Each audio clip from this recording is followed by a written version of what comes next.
B.Ed first year, विषय हिंदी, 201 ई, unit 6 और last है ये।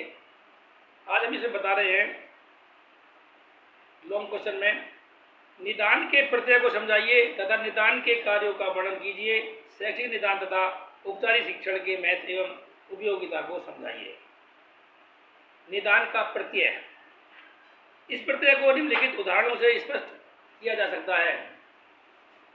नंबर 1, दो समान योग्यताओं वाले छात्रों की निपत्तियों में अंतर हो सकता है। जिस छात्र को अधिक प्रेरणा दी गई उसके अंक या प्राप्तांक अधिक हो सकते हैं और जिसको प्रेरणा नहीं मिली है उसके अंक कम हो सकते हैं।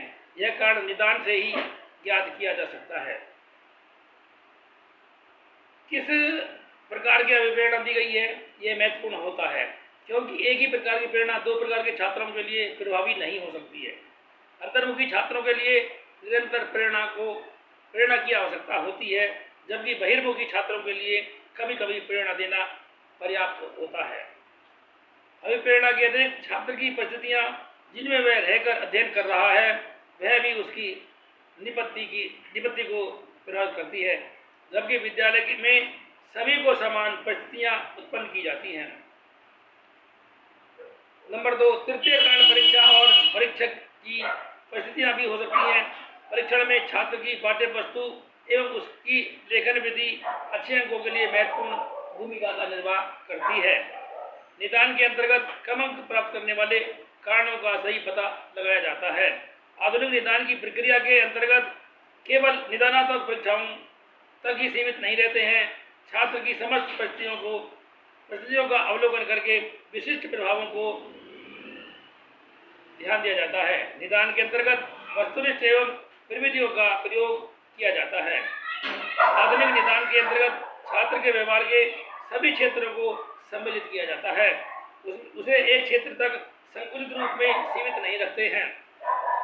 इस निदान के प्रारूप में सामान्य श्रेणी की अयोग्यताएं, उद्देश्यों एवं विधियों का विभिन्न व्यक्ति पर प्रभाव का अध्ययन किया जाता है। इसके अंतर्गत सामूहिक निदान किया जाता है, केवल एक व्यक्ति के निदान तक सीमित नहीं रखा जाता है। शैक्षणिक निदान एवं औपचारिक शिक्षण का महत्व। आधुनिक शिक्षण में शैक्षणिक निदान एवं औपचारिक शिक्षण एक नवीन प्रयोग है और इससे उन बालकों को विशेष लाभ है जो किन्हीं कारणों से सीखने की क्रिया में पिछड़ जाते हैं और अपेक्षित प्रगति नहीं कर पाते।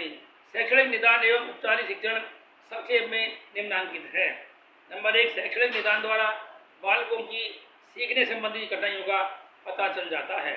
नंबर 2, कठिनाइयों एवं कारणों को दूर करने में समुचित शिक्षण प्रक्रिया अपनाई जाती है। नंबर 3, शिक्षण प्रक्रिया प्रभावशाली होती है और बालकों को अपनी शक्ति एवं योग्यता अनुसार शैक्षिक प्रगति करने का अवसर मिलता है। औपचारिक शिक्षण द्वारा छात्रों की व्यक्तिगत कठिनाइयाँ दूर होती हैं और इस क्रिया से अन्य छात्रों के समय आदि की भी क्षति नहीं होती है। पिछड़े बालकों की हीन भावना दूर हो जाती है और वे असमायोजन से बच जाते हैं। उनमें आगे बढ़ने की प्रेरणा मिलती है और उनके व्यक्तित्व के समग्र विकास में सहायता मिलती है। शिक्षण निदान की विधियाँ। बालकों की सीखने की कठिनाइयों का पता लगाने के लिए अनेक विधियों का प्रयोग किया जाता है, जैसे निरीक्षण द्वारा, संचित अभिलेखों द्वारा, निदानात्मक परीक्षणों द्वारा। इनमें निदानात्मक परीक्षणों का विशेष महत्व है। इसकी क्रियाविधि निम्न प्रकार है।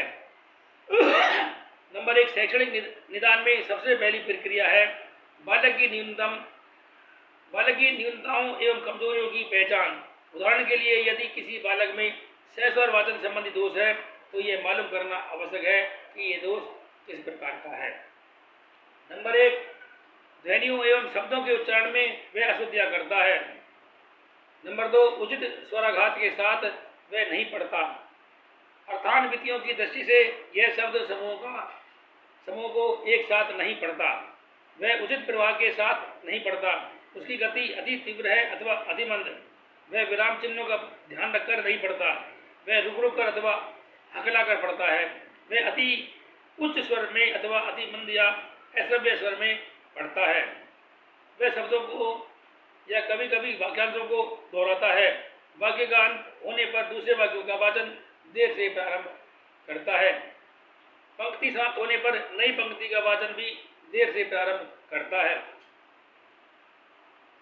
चक्षु गति सुचारू रूप से आगे नहीं बढ़ती, किसी शब्द समूह पर दृष्टि जम जाती है अथवा चक्षु गति में प्रत्यावर्तन पाया जाता है। नंबर 2, अशुद्धियां एवं न्यूनताओं संबंधी कठिनाइयों एवं कारणों का पता लगाना। वस्तुतः इन कठिनाइयों का पता लगाना ही शैक्षणिक निदान है, इसलिए इस प्रक्रिया का सबसे अधिक महत्व है। यदि बालक किसी अवतरण का सही वाचन करता है और कुछ शब्दों का शुद्ध एवं स्पष्ट उच्चारण नहीं कर पा रहा है, तो यह उसकी भाषिक तत्वों ध्वनियों के शुद्ध उच्चारण की अज्ञानता है। यदि वह अर्थान्वितियों की दृष्टि से उपयुक्त शब्द समूह को एक साथ नहीं पढ़ता है, तो यह उसकी बोध संबंधी कठिनाई का द्योतक है। पठन के प्रति अरुचि भी वाचन संबंधी अशुद्धियों का कारण हो सकती है। बालक मंद बुद्धि का भी हो सकता है। चक्षु दोष, वाक दोष, श्रवण दोष आदि भी हो सकते हैं। भावात्मक असंतुलन भी हो सकता है। पारिवारिक और सामाजिक कारण भी हो सकते हैं। अतः शिक्षक बालक की इन कठिनाइयों का पता लगाता है। बालक के श्रवण दोष अथवा वागिंद्रिय दोष का पता भाषा प्रयोगशाला तथा उपचार ग्रहों से आसानी से चल जाता है, पर ये साधन अत्यधिक व्यवसाध्य होने के कारण सामान्य माध्यमिक विद्यालयों में सुलभ नहीं हो सकते। अतः शिक्षक को अपने सीमित साधनों द्वारा ही बालक की कठिनाइयों का पता लगाना पड़ता है। नंबर 3, बालकों की कठिनाइयों का पता लगाने के साथ साथ शिक्षक अपनी शिक्षण प्रक्रिया संबंधी न्यूनताओं का भी पता लगाता है। वह स्वयं अपनी आदर्श पाठ टेप करके सुनाता है और देखता है कि उनका स्वर वाचन तो दोषपूर्ण नहीं है और उसमें दोष है, तो वह सबसे पहले उन दोषों का निवारण करेगा। शिक्षण प्रक्रिया के साथ साथ वह अपने व्यवहारों पर भी विचार करता है और कि कहीं उसका व्यवहार तो ऐसा नहीं जो बालक में भय, निराशा या अरुचि का कारण हो, या वह कमजोर बालकों की अपेक्षा तो नहीं करता, आदि आदि। हिंदी संबंधी कठिनाइयों का निदान करना और कारणों का पता लगाना अपने में ही एक बड़ा कदम है और इसका क्षेत्र भी वृहद है। इस अध्ययन में मुख्य कारणों का ही उल्लेख किया गया है। संपूर्ण क्षेत्र का वर्णन करना संभव भी नहीं है। प्रतिवर्ष नए छात्र आते हैं और उनकी अपनी अपनी कठिनाइयाँ होती हैं, इसलिए यह निदानात्मक प्रक्रिया व्यक्तिगत अधिक है। उपरोक्त कारणों के अतिरिक्त कुछ कारणों का उल्लेख किया गया है जिनका निदान परीक्षणों में संभव नहीं है। स्वास्थ्य संबंधी दोष शारीरिक दृष्टि से सामान्य होने पर भी स्वास्थ्य का दोष हो सकता है। यह कहावत अधिक व्यवहारिक है। स्वस्थ शरीर में स्वस्थ मस्तिष्क का निवास होता है। अध्ययन की दृष्टि से छात्र को स्वस्थ होना अधिक आवश्यक है। इसमें अभिभावकों की सहायता ली जा सकती है और उनके स्वास्थ्य की जांच कराने से कारण का पता चल सकता है। स्वभावगत दोष, छात्र स्वभाव के कारण लिखने पढ़ने में त्रुटियां करते हैं क्योंकि वे प्रत्येक काम जल्दी करते हैं। जल्दी में अक्सर त्रुटियां होती हैं जबकि उन्हें शब्दों की वर्तनी का सही बोध होता है। पारिवारिक स्थिति, छात्र की पारिवारिक स्थिति सामान्य नहीं है, जैसे आर्थिक स्थिति अच्छी न होना, माता पिता अथवा अन्य सदस्यों में झगड़े रहना आदि भी छात्रों के लिए कठिनाइयों का कारण होते हैं। छात्र की संगति अच्छी न होना, वातावरण दूषित होना, विपरीत परिस्थितियों भी कारण होती हैं। ये था हमारा आज का प्रश्न। आज के लिए इतना ही।